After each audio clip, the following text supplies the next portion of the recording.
Soaring high like sparrows in the air. Gee whiz is dancing. We don't have a care from downtown Thunder to the paint they lie. The Washington Wizards, weeping with pride.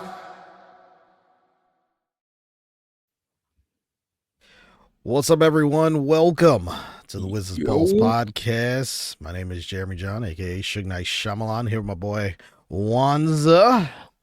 How you doing, man? Yes, sir. Yes, sir. Feeling all right, man. I'm just glad that we could see the grass and the ice and the snow is gone. It was an eternal ice storm is what it felt like. So I'm done with all that. We've made it to March. Sun's coming out. Wizards getting nearer to the draft. Things are coming together, and I'm excited and ready to talk about it, man. Yep. But last time we spoke, it was the night of the Anthony Davis trade. Last time we recorded. Pretty excited, but a lot of things have happened. We've had the All-Star break. We've had the return. We've had 6 or 7 games since then, I believe, or more than that, actually. But there's been 6 or 7 games since the All-Star break. And we have some great news that we're going to talk about, and should be a very exciting show. Just want to remind you all to follow us on all social media platforms at The Wizards Pulse.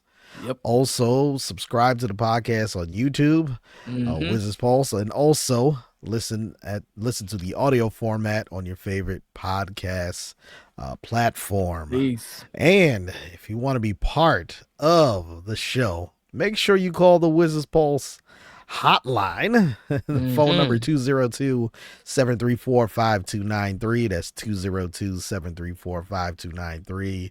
Leave a message and you will be featured on a future episode. Yes, all right, Wanza, let's just get right into it. The rookie-sophomore challenge, rookie-sophomore game. Did you watch any of it? I saw some because we had some representation in there, you know, and once I realized the game was actually a little decent, I said, okay, let me lock in a little bit. I couldn't watch the whole thing because, you know, it's All-Star game and, you know, I mean, All-Star weekend and the rookie challenge and all that. But what I was just hype about is the representation. You know what I'm saying? Even with Alex, Sar couldn't play, we were still got Bub in there. You know what I'm saying? So, you know, Bub, Trae, Keyshawn, and they represented us well.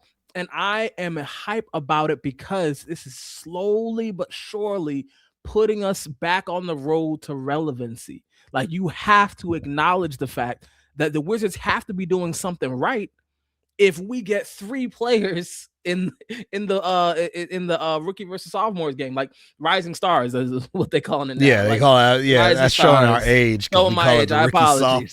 Yeah, it's the rising stars. Rising stars. Whatever that means. You know what I'm saying? Man. It means something, and I think it is a check mark for Dawkins to be like, I can't be that bad to all the haters. If we got 3 players, you can argue 4. Because of the whole SAR Bub thing, but 3 players in the Rising Stars Challenge, we're doing something right. So that was like my main takeaway from that. The boys did all right, not bad. Hoping for a little MVP, you know what I'm saying? Didn't happen, but they showed up and made a mark on the game. Yep. And since then, since the All-Star break, it has been 8 games. And do you know what the Wizards' record is during those 8 games? What is that, man? 2-6 with 6 consecutive losses. Let's start with the positives, though. Yeah.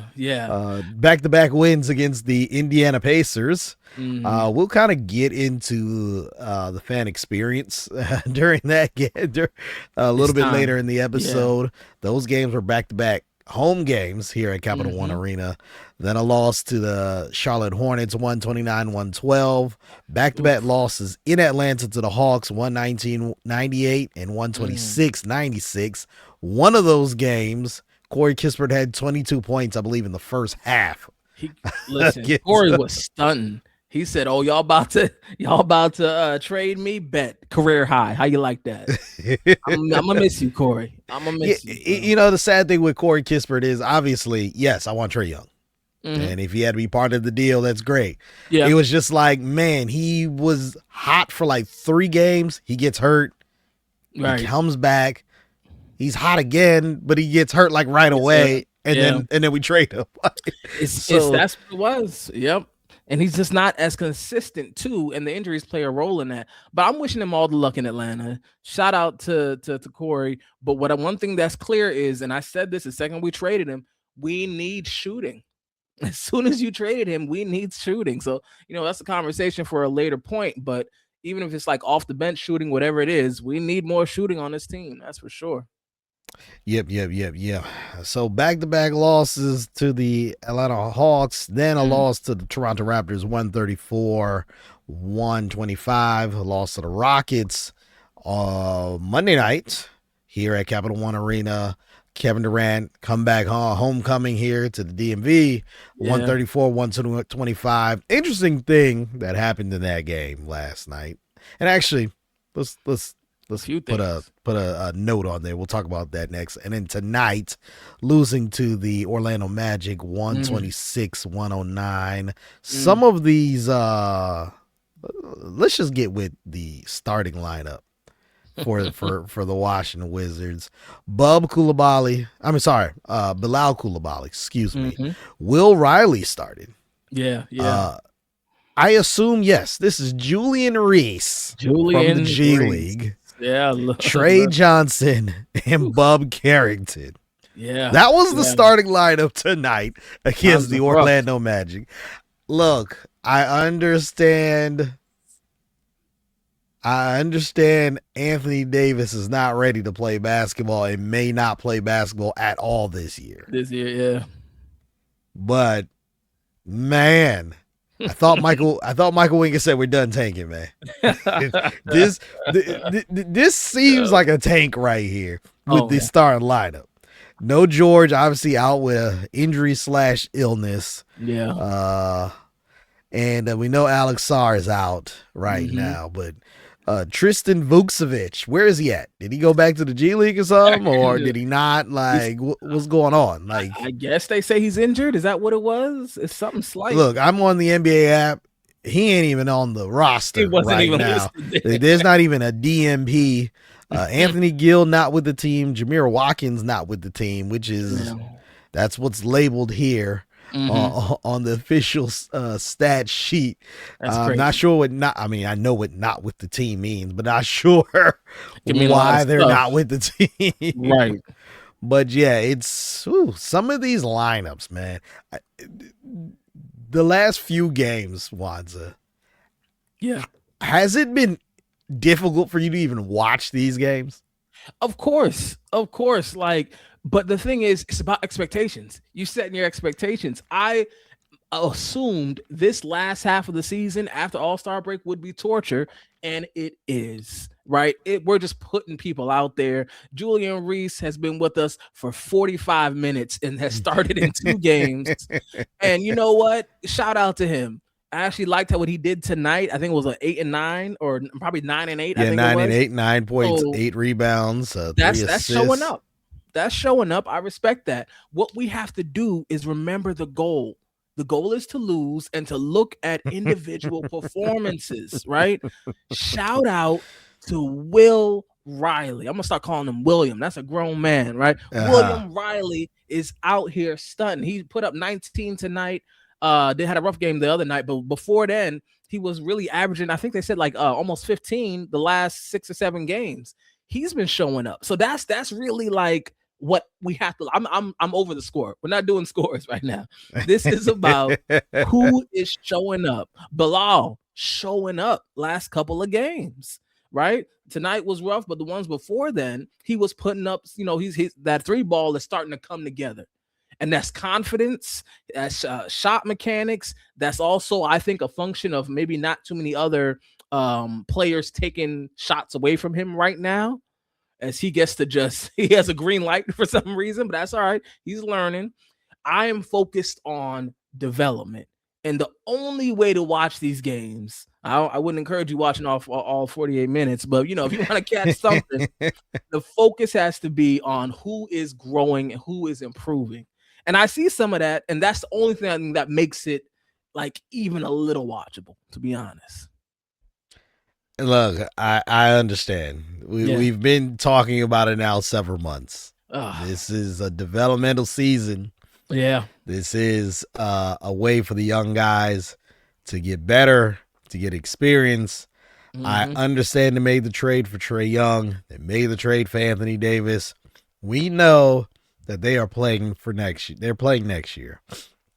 Yeah. However, that's it. It's still kind of like, man, can I actually watch it and like cheer and be happy instead of looking at it more like a pseudo scout perspective where I'm just like, all right, where they're doing good here, doing good there, they need to work on this, and it's like, man, can I just go into a game and just be like, hey man, we trying to win and we gonna win, like you know, it's gonna take a little while. It's gonna take us some few months to even to get to that point, but yeah. I'm ready. I am so over this tanking mindset. I feel like it's a loser mindset we've been forced to embrace. But I'm telling you, listen, Jeremy, get your funeral clothes ready. We are going to celebrate the end of this tanking season, this tanking phase, these 3 years of tanking. This is where it ends. I was gonna say June. We're gonna be done a lot sooner than June. But by the time the end of the season comes, we're switching mindsets. We're switching mindsets. Next October, it's wins or we're flipping tables over. Like, we are focused on winning, like a real fan base is supposed to be focused on. And you know, the sky's not quite the limit. We're aiming probably playing-ish, you know, around there. But that's dope. That's something exciting in my mind. I'm over it. I'm tired of it. I know this is how like we have to look at games right now. I think the way you put it, looking at it like a scout, is perfect. But it's exhausting, man. I'm over it. I need to start rooting for wins. I miss rooting for wins. It's crazy. Man. Oh man.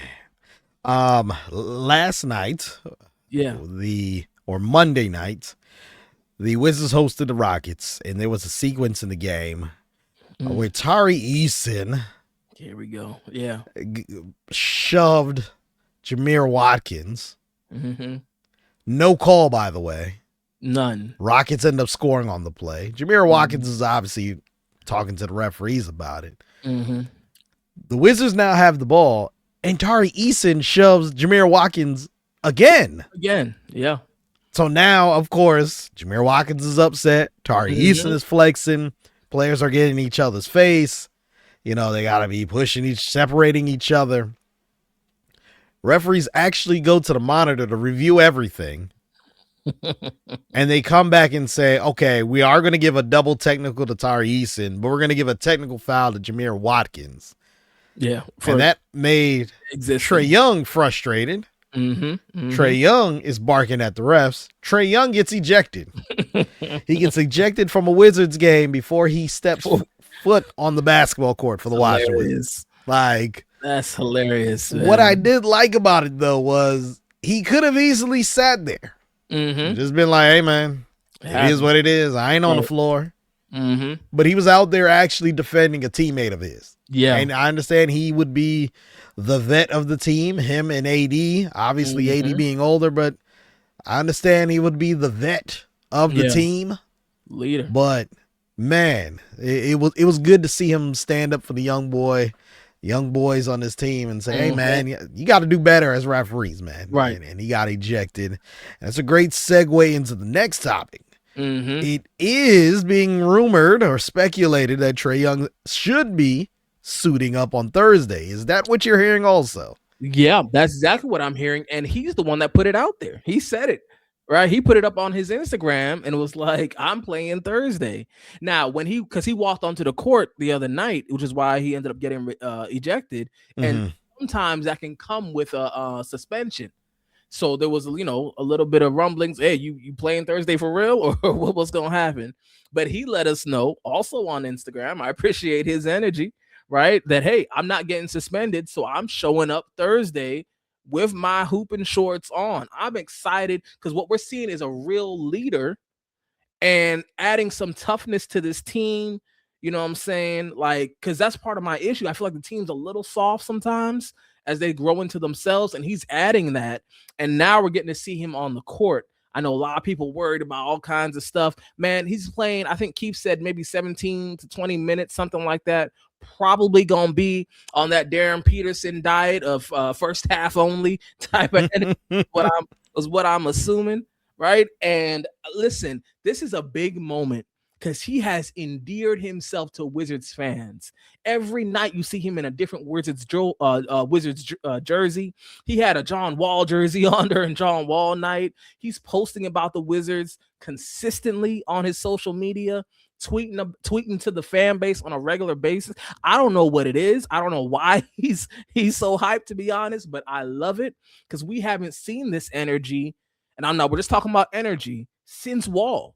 Right. And, Wall wasn't, social media was different then, but regardless, like someone, a leader of the team, engaging the fan base and looking happy and proud to be here.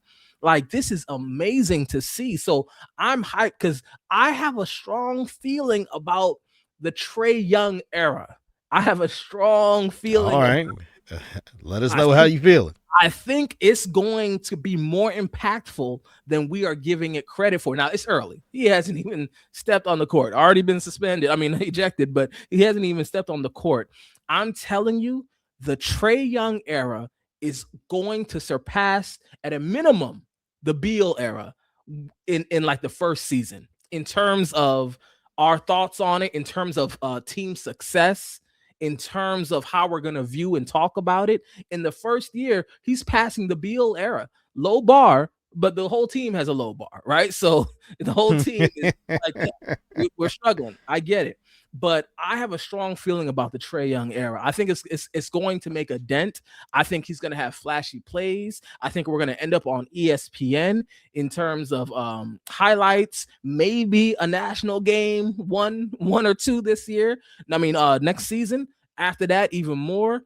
Expect big things, especially if we get a deal done. And I am pro deal for Trae Young, assuming it's reasonable. I'm with you there, man. I'm definitely with you there. Now, you had a question for us. Will Trae Young playing in Thursday night's game impact the tank? And not just Thursday night's game, future games for the rest of this year, because we still don't know if it's going to be consecutive games or whatnot. But will him playing impact the tank? Yeah. Give me like 2 minutes on this because I have a lot of thoughts. I'm gonna take us out and then take us in. You know what I'm saying? I'm gonna start wide and we're gonna go in. Here's something, right? I have a lot of takes built up as it's been a little while. I'm gonna shake the room a little bit. The Washington Wizards are not tanking. I'm gonna say that again. The Washington Wizards are not tanking. Wink, wink.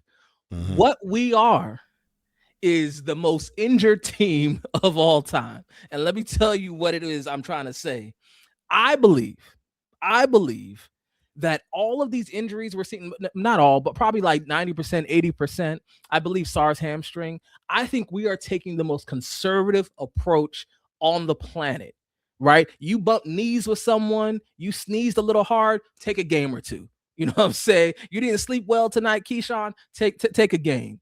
Right? Anyone has any kind of anything, you got a Band-Aid on, take a week.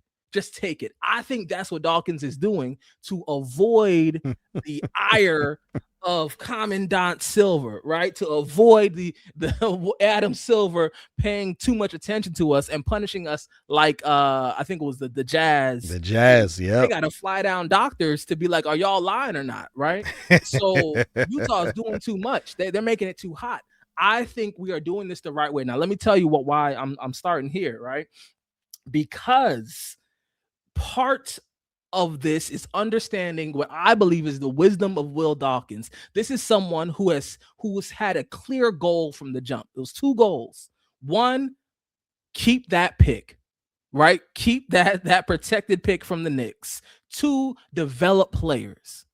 And as we're developing players more and more, and I really want to get back to William Riley, right? Hopefully we can get back to it. As we develop players more and more, what you're going to see is more and more of a focus on clever losing, clever tanking, finding ways around it. That kind of person, that kind of GM would not allow someone like Trae Young to come in and give us too many extra wins. You are going to see some wild stuff. Trae Young is going to end up playing. I made a joke on Twitter. They're going to send out a one guard lineup with Trae Young so he can get some minutes and just get some shots up and no help, and then put him back on the bench.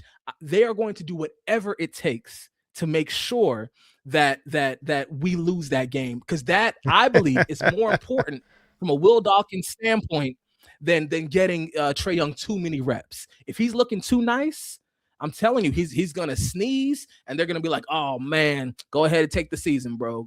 We gotta make sure you all right. Make sure you got a chance to blow your nose, whatever it is." I truly believe that there's no way on the planet Will Dawkins is allowing Trae to impact our tank. It's just not possible. That's how I feel about it, and I think we got the track record to look at it and see. Yeah, that's what and I'm gonna take credit for it. I coined the phrase ethical tanking, and I've been saying that they've been doing that for the last couple years. They're just organically bad. Just bad. We're not purposely sitting guys down. We're not, having our best players just, not in during crucial parts of the game. It's just these players are young or they're bad, and we're out there playing. But now now the Wizards have made 2 trades for the future, obviously. But it's like, okay, this is not tanking if you're making trades for these people or these players, excuse me. It's still, I guess, ethical in a sense, not like the Utah Jazz, where the Utah Jazz are out here just, might be fudging some of the documents and whatnot for their players. But I am, as I've told you and many others, I am the theory the conspiracy theory that I do believe is that the NBA does actually control the lottery, the draft lottery. And I think they have penalized teams who have outright just tanked. And I feel like, you know what? Let's not just outright tank and make it obvious. Let's actually come out here and be entertaining at least. And then if we lose, we lose. But, that's what I think. That's what I think will benefit the Washington Wizards when it comes to the draft lottery. Yeah, we may lose the game, but hey, if we're at least entertaining while we're doing it, the NBA might look out and say, okay, well, you're at least entertaining, and you brought in Trae Young and you brought in AD. You look like you're trying to win some games. Let's actually award you. Unless you are, like the Dallas Mavericks losing Luka in a trade, or LeBron James leaving Cleveland and somehow Cleveland gets the number 1 overall pick 3 years out of 4 that he's not there, or even AD getting drafted by the Pelicans when they just got a new owner. Okay, let's just do that. So yeah, that is that's why I think the Wizards should actually try and at least win a few games here and there, and put the talent out there, and at least be entertaining in the process. Right. Yeah. Just want to remind you all to you had something to say, Wanza? No. Go ahead. Okay, no problem. My bad. Just want to remind you all to like and subscribe on YouTube. Make sure you subscribe so you're up to date on all of our YouTube content. Also, follow us on all social media platforms, including Facebook, Instagram, Threads, and X at The Wizards Pulse. And great segue from our last topic to our next topic, being entertaining. Because the Wizards have not been entertaining for a while. And tickets have been expensive still for the Washington Wizards, depending on where you have to find your tickets. Right. Are there nights like, the game against the Pacers, who are also the probably worst team in the NBA? Yeah, you could probably get $10 tickets at a decent seat. But we've had situations where even your average NBA team, it's still pretty expensive at Capital One Arena. And found an article by a gentleman of Lee Newman, goes by L Newman DC on Twitter. Shout out to Lee. Priced Out and Pushed Back is the title. And I'm just going to read a few paragraphs on here. Monumental Sports and Entertainment has spent years converting prime real estate into luxury hospitality zones. Literal restaurants and lounges that most fans either can't afford or simply just don't want. With this comes a chain reaction. As the non-premium but lower area seats become more expensive as the supply decreases, diehards who want to be close to the action are left choosing between overpriced limited seating or being pushed into the nosebleeds, and it's sucking the life out of the arena. This isn't a sudden shift. It's been creeping in for years. Monumental has steadily removed coveted game-centered action seats with enhanced luxury offerings. They have the Hennessy Loft. And have you seen the Hennessy Loft? I've seen it. I've seen it on TV. Yeah. I don't know if they allow poor people like me to get close to it. They shoot us away. I've never looked at the price, but for those that don't know, the Hennessy Loft, which is sponsored by Hennessy, courtside dining tables with multi-course service and bottle presentations that push numerous sections of fans several rows away from the Wizards floor, so small groups can enjoy prime seating real estate in roped-off sections where other seats used to be. Yeah, I've seen it in real time at the game against the Pelicans, and not every table was used. It's a cool thing if you got the money for it, Right. or if you want to actually, if you want to actually spend the money on it also. Right. But yeah, those are now several hundred seats were taken away though because of that, for what, maybe 20 30 people to sit at a table like they're in a restaurant booth. Yeah, to me it's a interesting concept, but I don't think that's the right place to put it.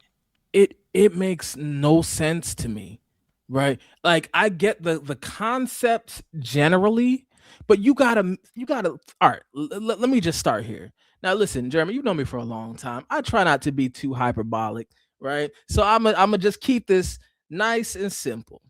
From my perspective, Ted Leonsis hates the fans. Is no doubt in my mind. That's it. This is where I'm at right now, because none of these things, from the Hennessy seats to the Halo, which is just a concourse or something away from the game, none of this makes sense from a logical perspective. I'm not sure if it makes financial sense. This is supposed to be what you're good at, Ted. What is happening? How are you going to remove all of these seats knowing it directly impacts the energy in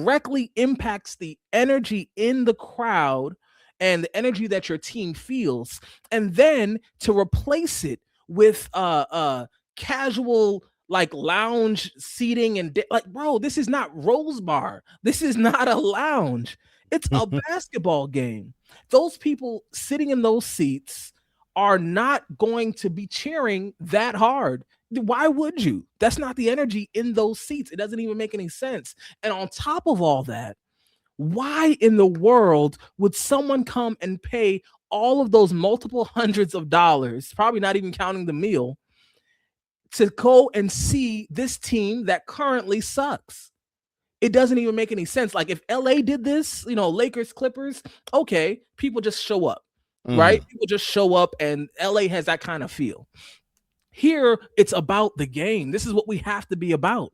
It's about the game. So why in the world, like, what is this a Wizards fan that's going to spend $500-$600? Are they Wizards fans? Are they celebrities? Are they senators? Who are you catering to?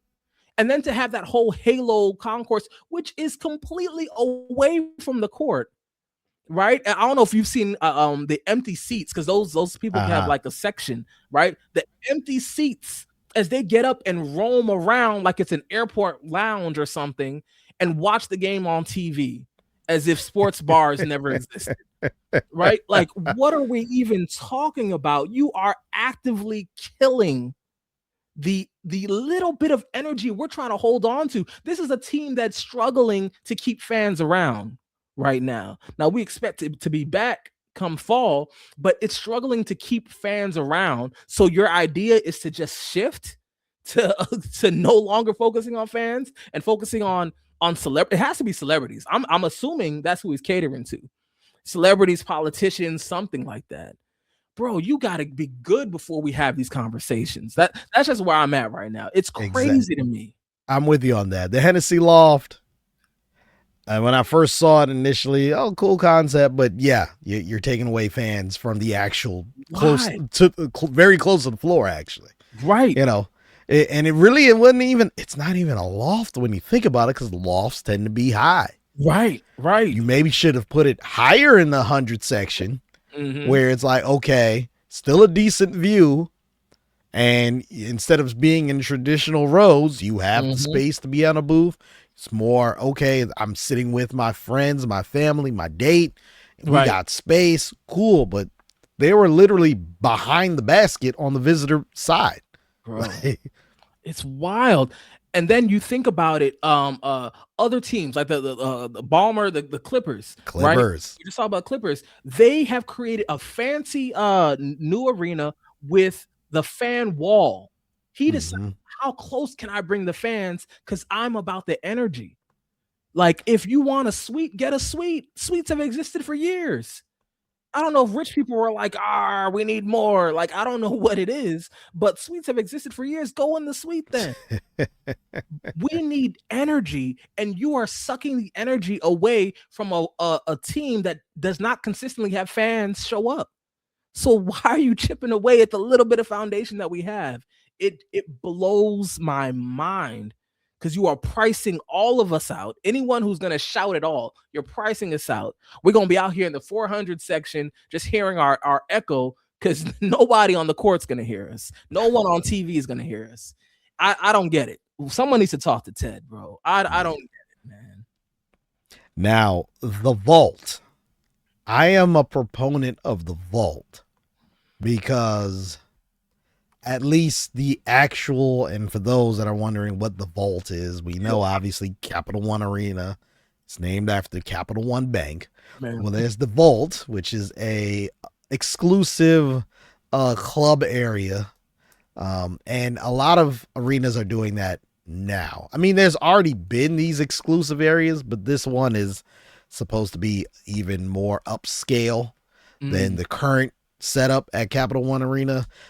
Probably modeling what they have at Barclays, where it's pretty much like almost a restaurant club in the arena that is tucked away, but still close enough to the floor, right? And it's pretty much creating an upscale environment.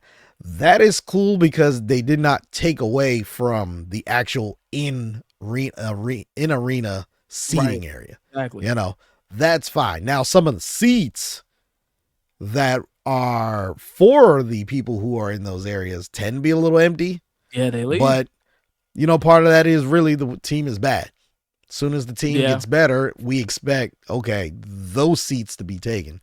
The only way for all of these changes to be successful is this team damn near needs to be a finals contender.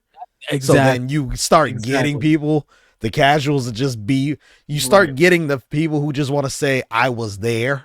Right. You know, and DC is not a I was there crowd. Like It's you not. actually got to be good at what you do. The Capitals don't have that problem because they're actually good. They're good. Yeah. The Commanders have a history. It's the NFL. Right. And the Commanders may not be good, but they have a history, and they have a history in this area that goes back generations. So yeah, people show up, and now that they're half decent, yeah, you're getting more people at stadium.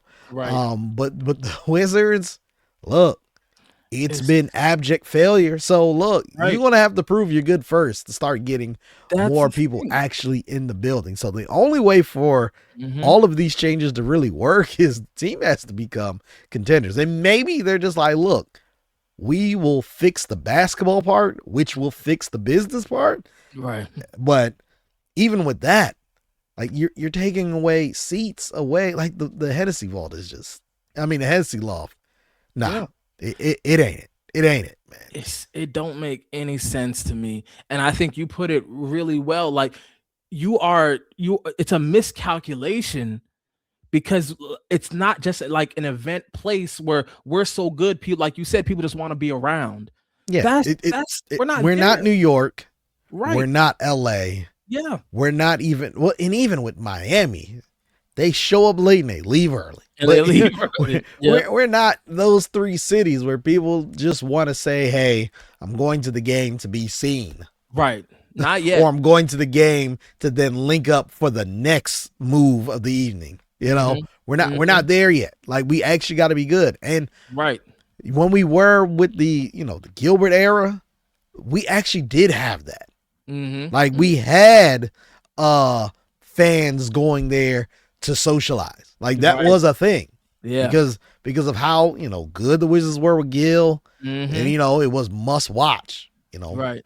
Wizards, and then LeBron James was in the East. Oh man, those were must watch games here. Yeah. Like, you had to be there. And when you were there, you saw all the different celebrities that came through, whether they were Commanders players, whether they were Capitals or Nationals, or whether it was, Genuine or who else is local, Wale, these type of people, showing up to the games, that was a thing. But now that we're bad, it's kind of, you kind of need to get some hardcore fans. It's going to be in there. Right. That's and if you're making renovations to the arena, why can't we get something similar to the wall that's in LA with the Clippers? Bro, wouldn't that make more sense? I just don't understand, because the people you are investing in are not people who will cheer, and they are not people who will be in their seats in most cases, right? Aside from the Henny Loft, like it's people who are going to be walking around chumming it up. These are not fans, and we need to be able to build up some kind of name for ourselves before we get there. You know what I'm saying? Listen, after ring 2, if you want to start adding in all these extra stuff, I can't be mad at you. Make your money, bro. Makes sense to me. But I'm talking about our ceiling being play-in next year. This is not the time to be investing in the hyper rich that do nothing. Like, he wants the arena to be a social space, I guess. You got to be good, or you're not going to be socializing. It's not fun if you've been miserable for forever. And we're coming off of a tanking season, like era, 3 years of tanking. Now is not the time. So I think it's extremely frustrating. I think it's tone deaf.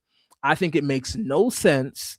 And if he didn't hire Will, I would feel like he doesn't have any interest in what we're doing on the court. But he hired Will Dawkins, so there's some focus there. Will Dawkins doing a good job. But the reality is, how about some money towards like expanding, like making the seats more comfortable in the normal seats? Those seats suck. You know what I'm saying? I'm not even that tall, and they give you about 4.5 inches of leg room.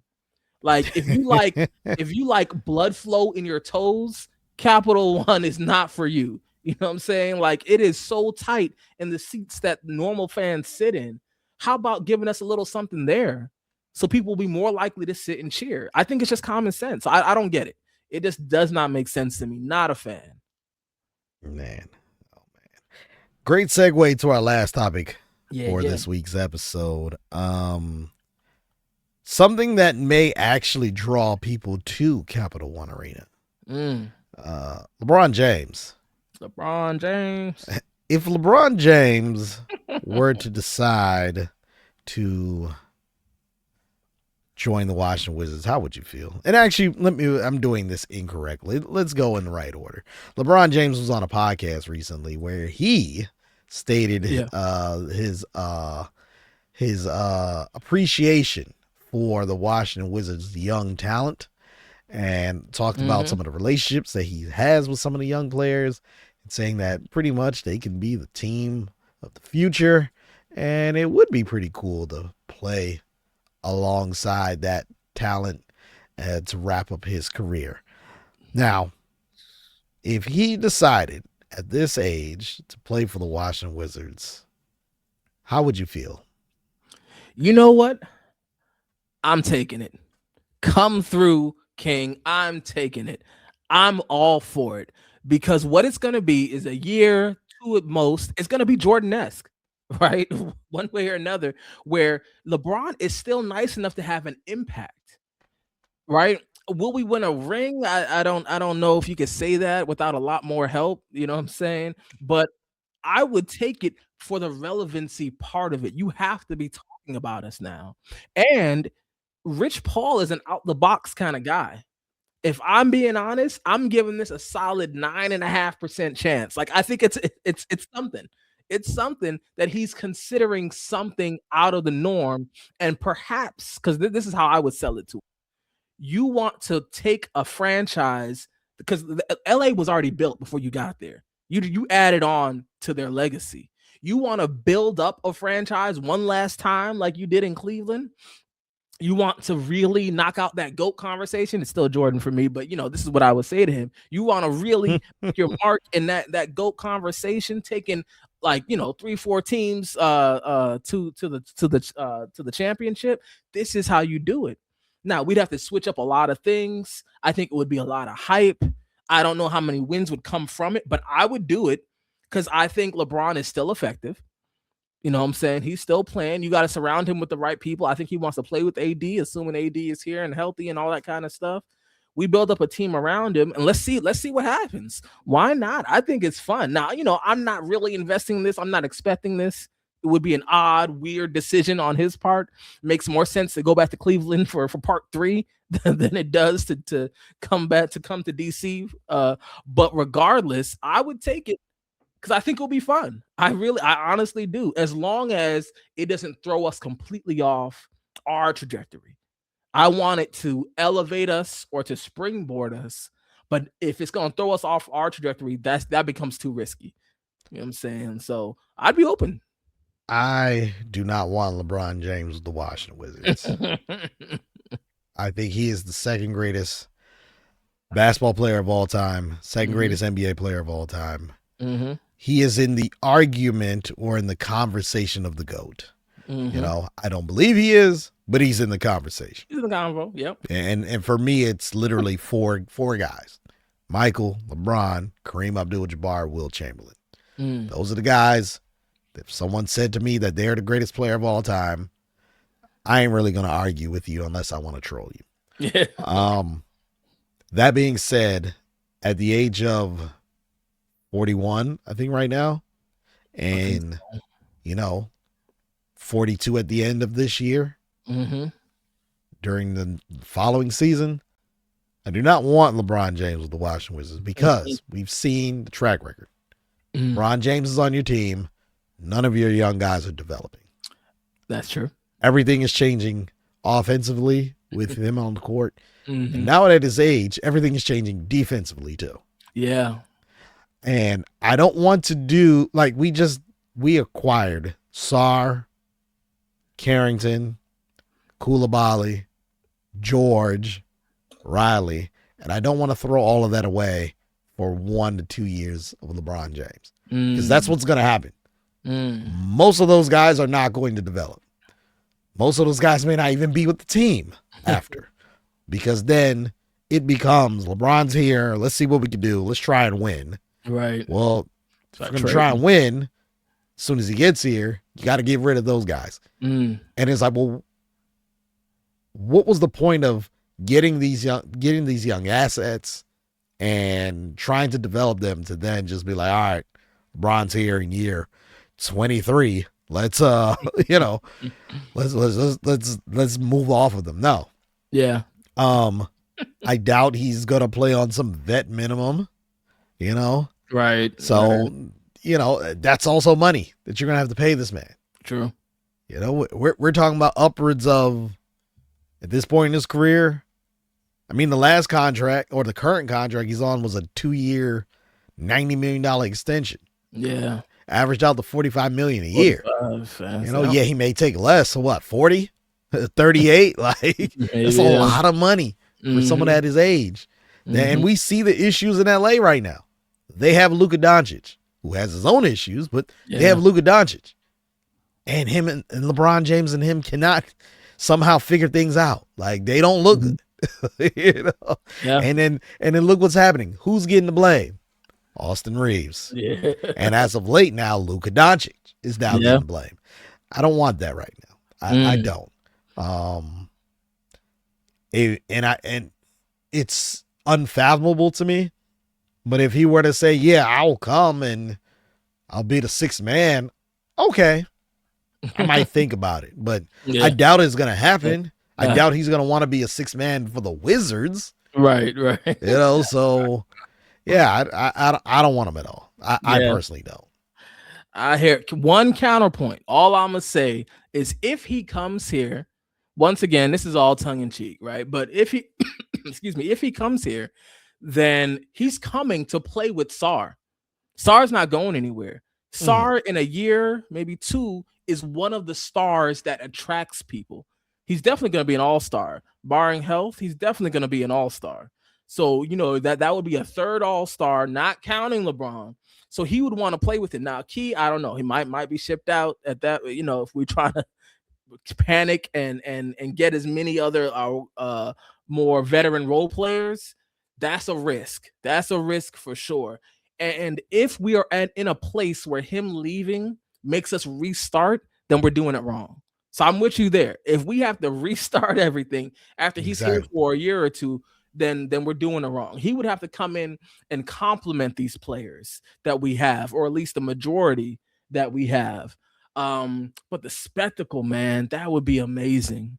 It would be so amazing for the spectacle and to be relevant. I would also argue in a year, we will have minus Luka, a better supporting cast than LeBron has in LA. And I mean that. Minus Luka, I think the Wizards will have a better supporting cast, a better nest for LeBron to land in. I'm telling you. So it would be a lot. It's unlikely, once again, tongue in cheek. However, it would be hard for me to resist. Just the fun aspect of it, I think, will be great, man.